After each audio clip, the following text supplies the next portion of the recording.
So, ngayon, nais ko pakita sa inyo na kung bakit delikado ang prosecutor laban kay Duterte ay siya po ay sinampahan ng kaso na sexual violation o kulang na lang tawagin na rape siya ng babae doon sa Amerika. Doon pa pala siya kumaso, no? Sa lugar pa ni Trump. O, yan ang si prosecutor. Si prosecutor, Attorney Karim Khan, ang tawag sa kanya, ICC's top prosecutor faces increased pressure over sexual misconduct allegations. So, ang aligasyon po sa kanya ay inakusahan siya ng kapwa niya, no, abogada rin na taga Malaysia. Assistant niya na abogada, taga Malaysia, na 30 years old. So, mga 30s, no, ay sinasabi na si Karim Khan daw ay pinilit siya na makipag-sex sa kanya. So, habang sila ay may trabaho sa New York, Colombia, sa Congo, sa Chad, saka sa Paris. At saka, nangyari din yun daw sa bahay ni Karim Khan, doon sa bahay niya sa The Hague. At ito ay ayon sa testimonya na nireview ng US-based outlet. No? Ganon ang akusasyon, matindi ang akusasyon. O, yan, no? Matindi pala. Sabi Malaysian, kapag parang Pilipina ang mukha nito. Pero abogada na Malaysian. So, si Khan's lawyers have said allegations he committed sexual violence and misconduct are categorically untrue. Hindi naman daw totoo, sabi ni Attorney Karim Khan. Ang akusasyon na yan ay subject to external investigation daw since the end of last year. A previous internal investigation closed within 5 days without taking any action. So, ngayon, ang isa pa sa sinasabi nila, a matter of timing. So, since timing daw ito kasi nagpalabas sila ng warrant of arrest laban kay Benjamin Netanyahu na Israel at saka si Gallant na isang kasama ni Netanyahu Israel, ng Israel. Pinalabasan niya ng warrant of arrest dahil sa ginawa ng Israel sa paglulusob sa Gaza. At inakusan sila na pumatay sila ng walang laban-laban, nakakaawa-awa ng mga Palestino. At gumawa sila ng kasalanan sa human rights violation. Kaya yan po ang kinaso sa kanila. At ang nag-refer, hindi man ito member ng ICC. Pero bakit nagkaroon ng tinatawag na kaso? Kasi po, nirefer po ng United Nations Security Council si Netanyahu at si Gallant papunta sa prosecutor ng Office of the Prosecutor ng International Criminal Court. Kasi sa batas po sa Rome Statute, ang iba pang mga bansa na kahit hindi member ay pwede maging sakop ng kapangyarihan ng ICC sa paghusga kung ito ay binigay o hiningi o hiniling ng Security Council ng United Nations. Okay? So, ganun po yun. Tapos, ang mangyari dito ay na-pressure din si prosecutor Attorney Karim Khan. Bakit po? Kasi kinakampihan ni Donald Trump ang si Netanyahu at saka si Gallant. So ngayon, ang utos naman ni Trump ay bawal makipag-usap o makipag-email kay Mr. Karim Khan. At doon din, inutos din na yung mga deposito niya sa pera sa Amerika ay hindi niya pwedeng galawin. At kung meron bang pera ang ICC sa United States ay hindi rin pwede magalaw. So ganon katindi yung ginagawa ng ni Trump. At si Trump, ang tingin ko, nagpapautos nito na talagang kasuhan ng gusto si Prime Minister Benjamin Netanyahu tsaka yung kanyang Defense Minister si Yoav Gallant. So, ang sinabi nila na personal na ginawa yan ng Trump administration kasi tinutulungan nila ni Trump ang Israel. So, the controversial warrant was issued just as a fortnight after the allegations against Khan were formally leveled. Critics, kung si Khan ang magsasabi, ang investigasyon, ang insidente ng yun, ay wala na yun. Natapos na sa investigasyon sa loob ng ICC. Ngayon, bakit sa external lumabas sa Amerika at inimbestigan pa siya doon? Kasi sa Amerika nga nangyari yung isa, sinasabi na doon siya nakipag-sex sa babae sa Amerika. Abogada pa yun. Siyempre, abogada, kung talagang nagreklamo siya, para mabango daw mukha niya.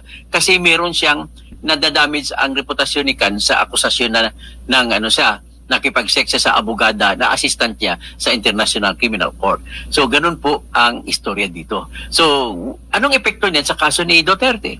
Malaking epekto po kung ako tanongin nyo. Bakit malaki? Siyempre, hepe ng prosecutor's office, si Atty. Karim Khan, at siya pong hepe sa lahat kung paano patakbuhin ang kaso laban kay Digong Duterte. Siya po ang opisina ni Atty. Karim Khan ang nagtatago ng lahat ng ebidensya. At sila rin ay magpipresenta sa korte, sa trial chamber, ng lahat ng ebidensya laban kay Duterte. At sa ngayon, siya rin ang mag-approve kung anong argumento pang kontra sa motion ng abogado ni Duterte sa nagsasabi na walang jurisdiction or walang authority ang International Criminal Court sa Pilipinas. Ang tanong, wala bang authority? Pasensya na kayo. Kung kumukontra man kayo sa aking argumento, marami diyang abogado na alam ko na nanonood din sa akin.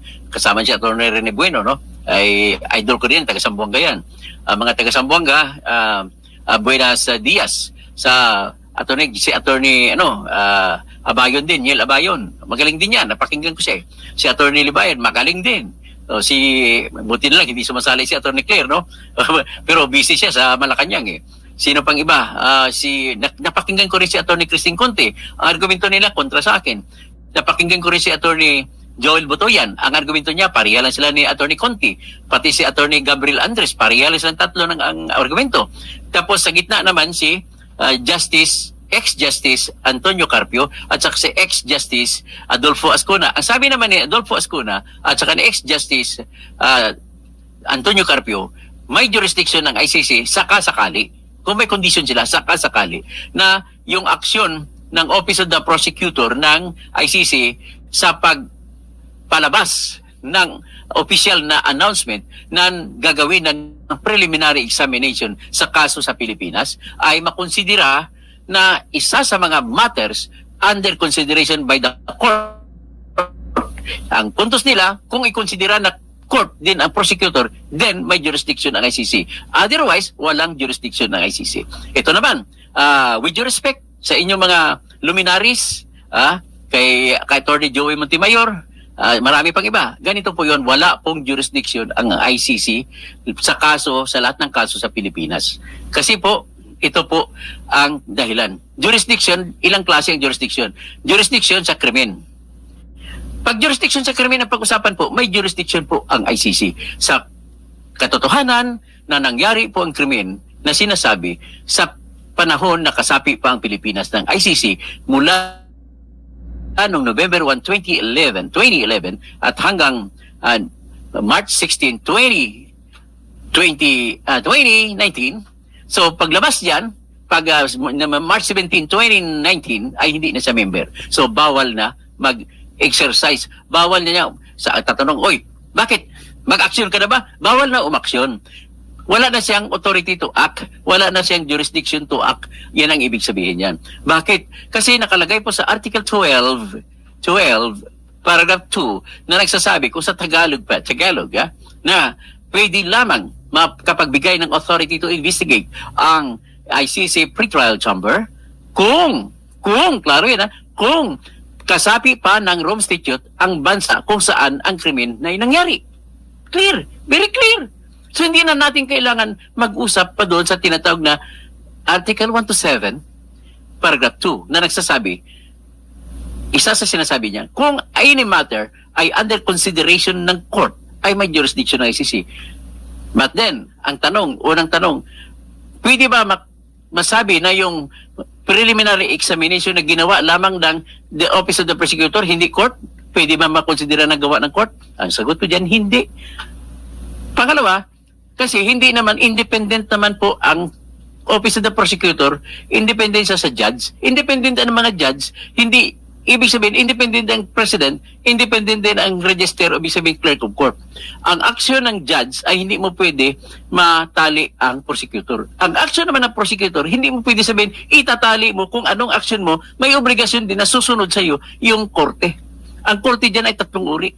Pre-trial court, trial court, appeals court. Yun ang mga tatlong klaseng judges din sa ICC. In other words, make it short, ay hindi rin po kasapi, hindi rin ibig sabihin na sakop ng salitang word na court ang Office of the Prosecutor. Pero ang pinakatotoong rason, Justice, kung nakinig kayo sa akin, Justice Ascuna at Justice Carpio, na pag-aralan ko na po talaga yung Rome Statute, naging expert na tuloy ko sa Rome Statute sinasabi diyan, may jurisdiction ang korte sa krimen na nangyari, pero wala na siyang jurisdiction na mag-action. Wala na siyang jurisdiction mag-action sa krimen na nangyari. So, ibig sabihin ko, walang jurisdiction sa action. Bakit? May sinasabi po, klaro, very clear, sa Article 12, Paragraph 2, na pwede lamang umaksyon ang International Criminal Court na pre-trial chamber or trial chamber or appeals chamber kung may member pa, kung kasapi pa o state party pa ang bansa kung saan nangyari ang krimen. Clear? That's all, folks. Okay? Hanggang dyan lamang po tayo. Magandang umaga po, Rian Rivera. The God's law is above all law. God will fight for the 30 battle. Vincent Reyes, sabi ni Conte, mayroon daw jurisdiction.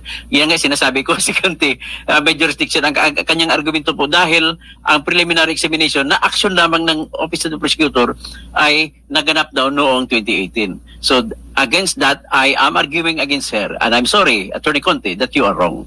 Kasi sinasabi sa Article 12, Paragraph 2, very clear, sa lahat ng krimen na may sakop ang ICC ay pwede lamang umaksyon ang ICC kung sa oras ng pag-aksyon, araw ng pag-aksyon ay kasapi pa ang Pilipinas. And in your argument, it fell way beyond. Hindi na siya papasok. Ganon din ang argumento ng kasama niya. So 3P Mercader, good morning, attorney. Sherry Borlas, good morning, watching from Cyprus. Rafi Tolfo alias Bulangit, appointed, declare lang niya si Claire. Isinuko niya ang profession niya por palas poste. Cesario Angkog, good morning po, Dr. Engineer Toto. Ramos Amil Caminsa, humahanap lang mga Duterte sa butas para Duterte umalis sa ICC. Okay, hindi pwede naman sa kahit sino naman akusado, maghahanap naman Ramos, di ba? Kahit ikaw akusado, siyempre maghanap ka rin ng butas kung paano ka mananalo. Pag sinabi mo hindi ka hanap, baka sabihin hindi ka tao.